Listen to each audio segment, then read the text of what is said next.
Good afternoon. I'm broadcasting today from Parliament because I'm here in Cape Town doing my parliamentary work, and so we're recording from Parliament, and just gives you perhaps a different perspective instead of being in a study. So as I said last week, I will hold no punches, and I'll be honest, I'm not politically correct. So I've been inundated with phone calls, emails and everything else, blaming the DA for not sorting out the water issue, for example, and threatening to vote for another party. And well, to those voters, I just want to say that the very reason why we're in this situation is because the public voted for other parties. Small little parties that achieve nothing will side with the ANC and join the ANC and the EFF and PA in their corruption and theft of the state. That's what happens.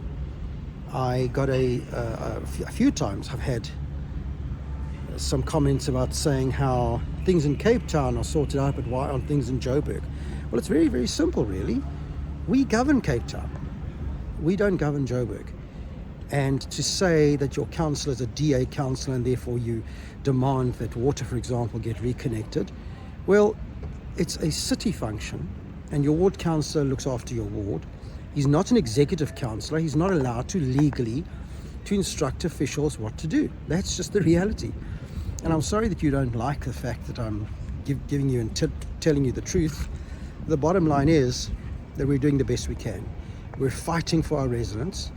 But to then threaten and say they're going to vote for another party, we're in this mess. Joburg is in the mess that it's in simply because a lot of residents decided to split their vote, for example, between the ward vote and gave it to the DA, and their second vote, they went and gave it to another party. Now, had you given it to both your votes to the DA, we would have been governing the city. We would have been governing outright. We'll be fixing the mess that the ANC has created and now is creating even bigger a mess. So the reality is residents and voters need to take responsibility. All very quick to jump on the bandwagon and say how lazy our councils are, which they are not. And if they're so lazy, then go to another party and see if you can get better service. I challenge you to go out and get better service than what you're getting from any of our councillors who are working day in and day out. Two of my councillors yesterday were telling me how absolutely stressed they are, how people abuse the councillors, which is unacceptable. And I've also had abuse, and I'll tell those same people, if you're abusing me, I'm not going to help you. Sorry, because we're human as well. We're trying the very best we can. You cannot blame it on the DA, and you cannot say it's a DA ward and therefore you should help me. Do people really not understand the political system that we're in?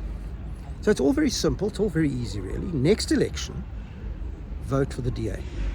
Don't even waste your time on these small parties that are going to achieve nothing.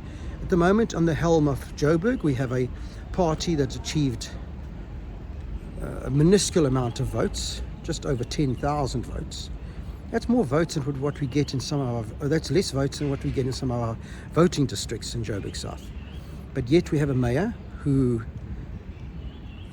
is very ill-informed, can't do the job, isn't qualified, and that's our mayor. We have a Speaker of Council who got just over 2,000 votes, and that she is the Speaker of Council because of the shenanigans and games that voters have allowed to happen because they went and voted for these small parties. When are South Africans going to learn? When are they going to learn? Stop wasting your vote. Stop trying something new. Look at what is tried and tested, which is the party that can govern, which is the party that makes things work. That is what we should be asking. So it is time to call out our residents and say, did you vote? First of all, did you vote? Are you registered to vote? If not, when are you going to register? Get registered. And if you did vote in the last election, for whom did you vote? If you voted for the ANC, then I'm sorry, you should be embarrassed because you're contributing to the problems that we have. If you voted for another party, then I want to understand why.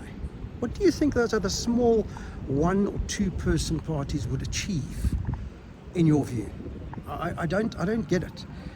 The DA has shown that it can govern. Where it governs outright, it governs well.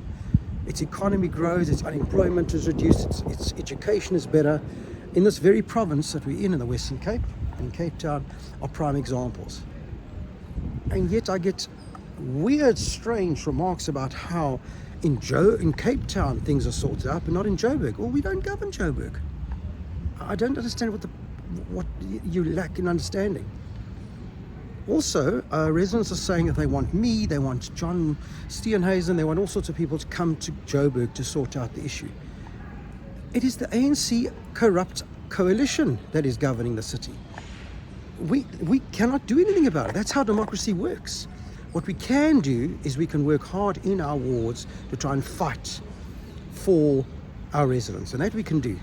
But we can't miraculously turn on taps and get water to come when the entire system is a mess, and we need a new government, which we will get in May 2024, if you go out and vote in numbers and vote in a unified, cohesive manner, make sure that the DA gets in and we become the bigger party possible so that we can start changing things.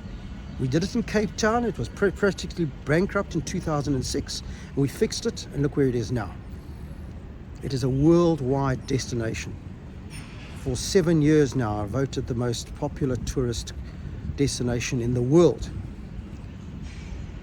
These things don't just happen out of the blue. They happen with good governance, making sure things work and function. So that's really my message I wanted to give today, this week, is that I've been inundated. I'm suffering as well. No water. It is a big issue. It's shocking. I understand all that. But it is because voters didn't vote the right way. They fell in love with brand new parties, because that's what South Africans like. Before every election, brand new party comes along, a new messiah comes along, and we believe that nonsense every single election. When are South Africans going to learn that the tried and tested way is the way to go, and not gamble on a party that is not going to deliver, particularly when you're so small and you're so insignificant? So we will continue to be fighting in the city. I will be fighting, even though I get lots of rude remarks and comments. I believe passionately in fixing our city, but you need to take your role, and that is get registered. And at the end of this podcast is a link. It's a QC code and an email address that you can go to and get registered. It is so easy nowadays. You can do it online. We can assist you if you wish. We can do that. So please do email me. My other comment I wanted to say is I want to thank those people who've emailed us, giving us criticisms, congratulations, and suggestions, etc. on our podcast, and we hope to improve it this episode, and every episode will and should start improving all the time. So I hope you do enjoy this week's podcast, where we tell you what is going on. So there have been major crises this week. Well, it's been the last while, with load shedding, outages, and water in particular. There have been a whole lot of areas in the south that have suffered greatly, and it's a terrible situation, unacceptable. There's a few things I want to say. First of all, that we're fighting it in Parliament. Although it's not my portfolio, we are, and my colleagues are, fighting it in Parliament, and it's exactly what we did yesterday, the day before yesterday, Wednesday, when we were challenging the minister on these things. We proceed now. The Honorable Mo. Thank you, Madam Chair. Honourable Deputy Minister, across South Africa, from Rustenburg in the northwest to Francis Bar District Municipality in the Northern Cape, the Ugu District Municipality in KZN, literally every municipality in Gauteng, and many more, South Africa is facing an impending water crisis that will eclipse even the current stage 6 load shedding. South Africa is a water-scarce country with a growing population and an increasingly failed infrastructure expansion program to provide and protect this vital resource. Just today, and to emphasize, just today, I've been contacted personally by the residents of Rosettenville, Townsview, The Hill, Oakdean, Eastcliff, Lynmere, La Rochelle, Moffat View, South Hills, Regents Park, Roseacre, Unigray, Elladoon, Elands Park, Elands Roll, Tulisa Park, Racina, City Deep, and Prolocon. That's just today. So my question, Honorable Minister, is there sufficient urgency being brought to this issue when we are expecting widespread Thank you very much. outages coming summer due to the failing infrastructure and insufficient supply? Thank you. Thank you.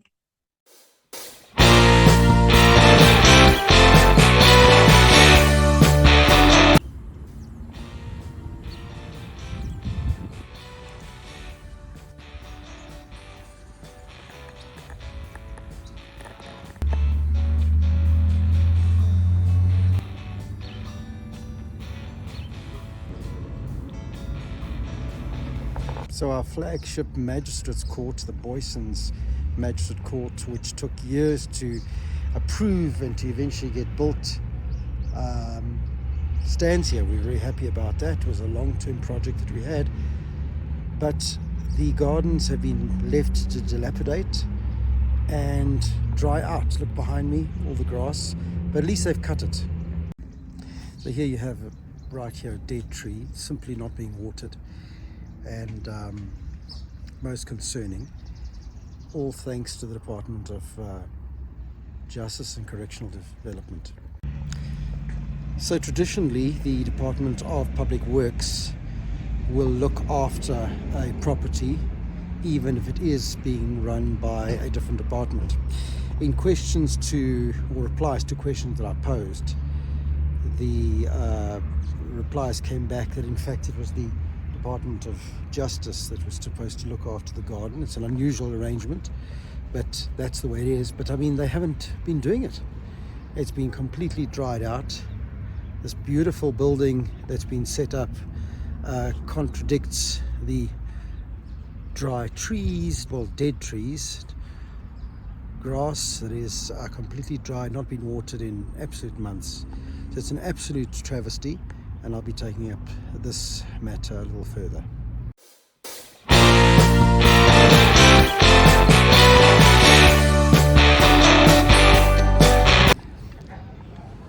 One of the councils that have been suffering this week, particular wards, is Councillor Faiza Chaim, Ward 57, where she has been inundated with water issues. Unfortunately, the reality is that our part of the world in Joburg, because we're older suburbs, are suffering the most with electricity, with water, with all sorts of infrastructure issues.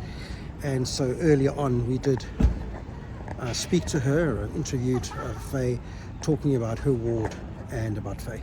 Now, Ward 57, to tell us, I mean, this is it's a geographically, I think, probably the biggest ward in Joburg South. So tell us, what areas are those?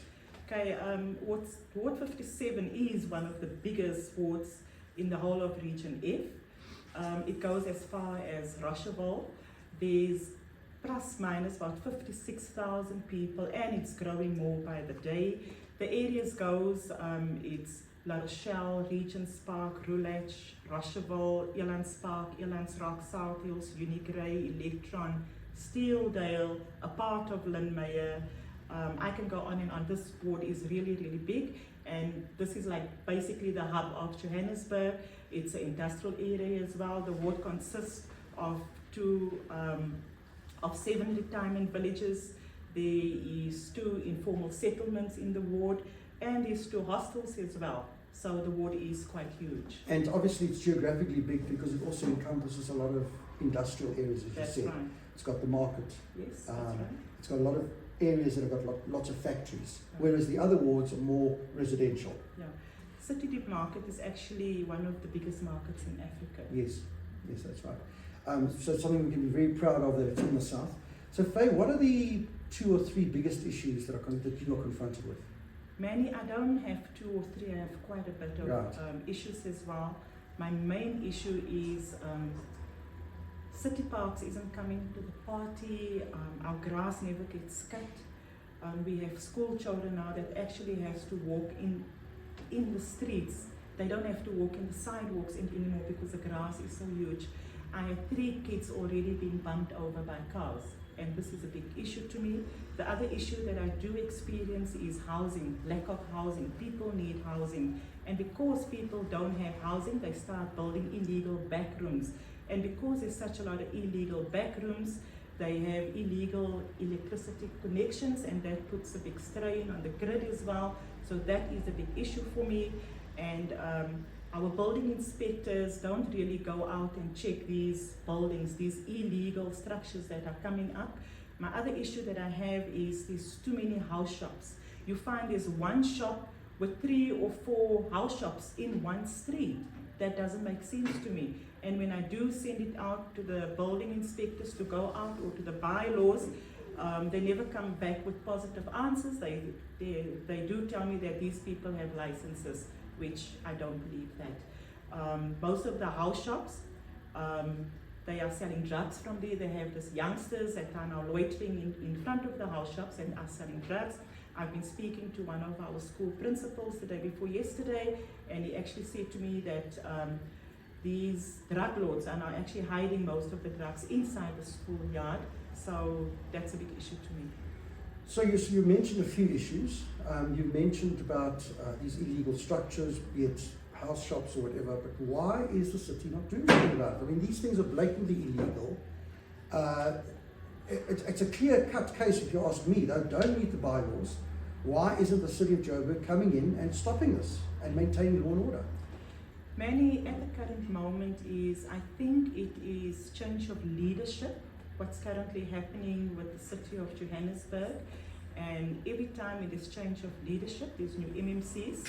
And every time there's new MMCs, they have a plan. But then when we see everything changes, because look, in the past year or so, we had 3 new mayors. That is unacceptable. Our country has become, Johannesburg as a whole has become a joke. It has actually become the laughing stock because of what is happening currently. But let's be honest. I mean, these problems that you're talking about happened long before these musical chairs of mayors. I mean, we're talking about easily 10, maybe even 20 years in certain areas.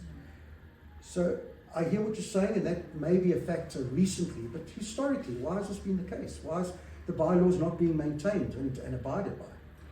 Manny, I just think that nobody really follows the law anymore. They have nobody, they are not accountable. They have nobody that actually goes behind them and say, have you done the job? Do you do follow up? So that's our main reason. That's why we as councillors actually have to tell them, have you done this? Have you done? And there's no follow-ups. That's our biggest issue. They do not come back to us and say, look, we've done this and this is the outcome. So that's a big issue.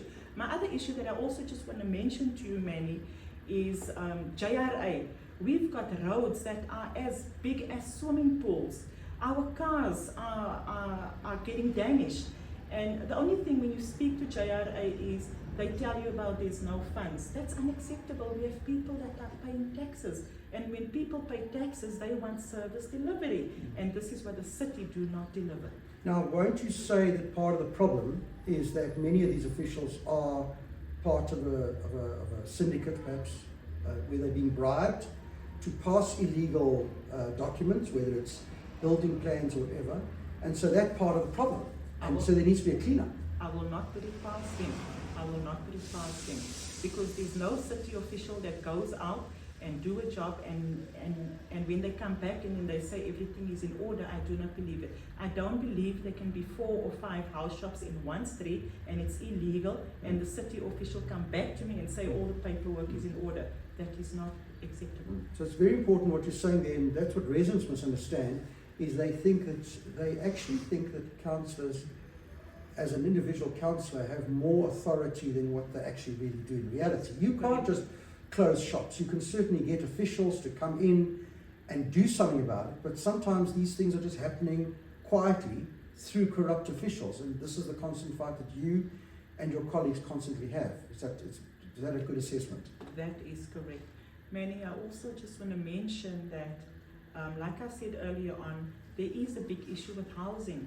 I've got 3 blocks of flats where 50 families could move in easily. Those blocks are standing empty for nearly 2 years. Why?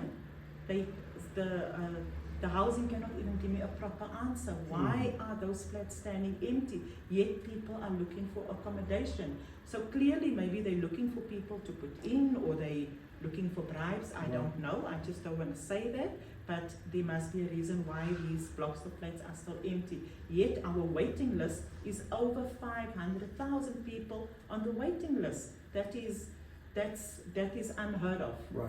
So somebody somewhere is not doing the job. It's just not smelling right. It's just not Yes, coming right. that's right. That's one of the aspects of why our city isn't working, and in future podcasts we'll be talking about these and other issues. Any closing remarks before we end off this particular section? I want to thank you for this, and I just hope that this won't be the last, that it will be ongoing, and to our residents out there, we can just try our best as ward councillors. I thank you, Manny, for having.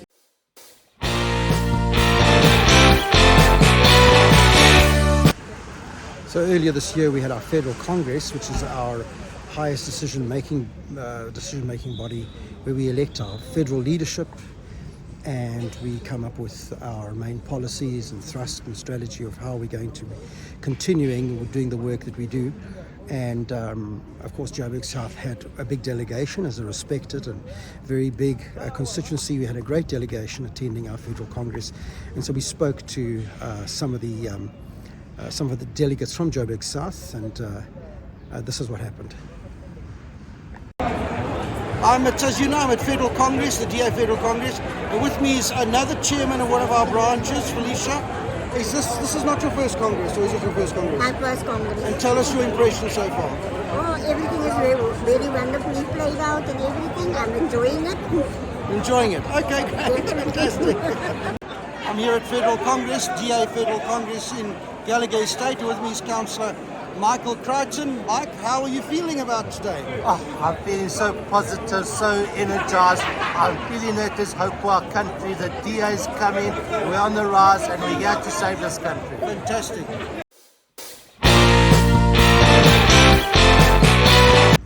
I was at a by-election the other day, actually, and a resident said they would be voting for us, but traditionally, or in the last election, they voted for the ANC because they thought that Cyril did a fantastic job during COVID and during lockdown, which is the absolute complete opposite. He did a terrible job. He destroyed our economy from what it really was. We lost a whole lot of jobs, which we're still recovering and haven't recovered from. And yet this voter is so ill-informed that they think that ANC are doing a good job. Show me where they're doing a good job. We've had another explosion in the city.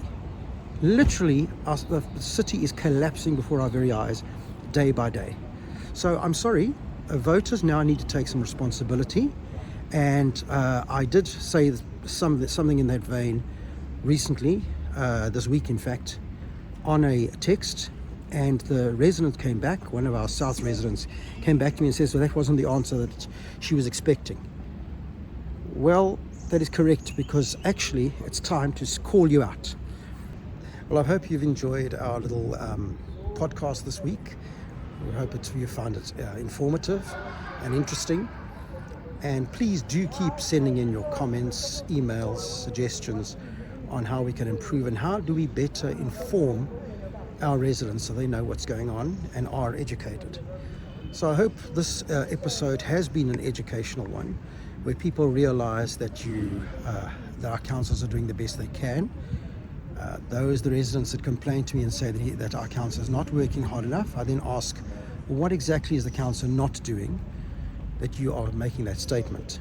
And usually it's something like, there's no water. Well, residents need to understand, as I said earlier, that these are functions that the city is not delivering, that national government isn't delivering.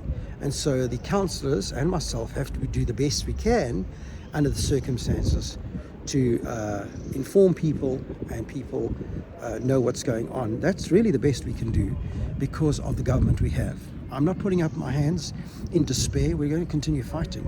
But the reality is we need a new government. We need a new provincial government. We need a new national government that will come in and start fixing these issues so that we get back to being the best possible country we can be, that we can have basics like electricity, without any load shedding, water that is consistently available, and all the various services that we pay taxes for. So I hope you do understand my situation, and if you don't agree with me, I'd be love to hear your opinion. Please do email us, and I'd love to hear exactly what you have to say.